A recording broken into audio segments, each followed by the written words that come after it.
Hi all welcome to the channel మనం ముచ్చట్లు. అసలు ఈ న్యూ ఇయర్ రోజు మనం ఏది చేస్తే అదే ఇయర్ అంతా అవుతుందంట కదా, నిజమేనా? నేనైతే మిడ్ నైట్ 12కి విషెస్ చెప్పి మళ్ళీ ఆఫ్టర్నూన్ 12కి లేచానండి. అప్పుడు తిని ఫ్రెష్ అయ్యి కేక్ చేద్దామని ఇంకా ఇన్స్టామార్ట్లో ఈ గ్రాసరీస్ ఆర్డర్ చేసుకున్నాం. మైదా, vanilla essence, whipping powder, baking powder ఇవి ఆర్డర్ చేసాం. కేక్కి మెయిన్గా కావాల్సింది ఇంగ్రీడియంట్స్తో పాటు కొలతలండి. అన్నీ ఈక్వల్గా ఉండాలి, ఎక్కువ తక్కువ అవ్వద్దు.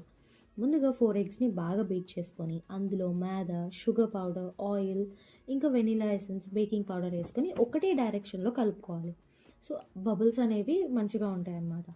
ఆఫ్టర్ ఓవెన్ని ప్రీహీట్ చేసుకొని ఉంచుకోవాలి. అండ్ నెక్స్ట్ బౌల్కి గీ అప్లై చేసి కొంచెం మైదా వేసి బౌల్ అంతా స్ప్రెడ్ చేయాలన్నమాట. So that after cake separate అవుతుంది ఈజీగా.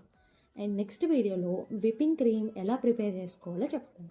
So if you like the video, like, share and subscribe to my channel. Thank you for watching.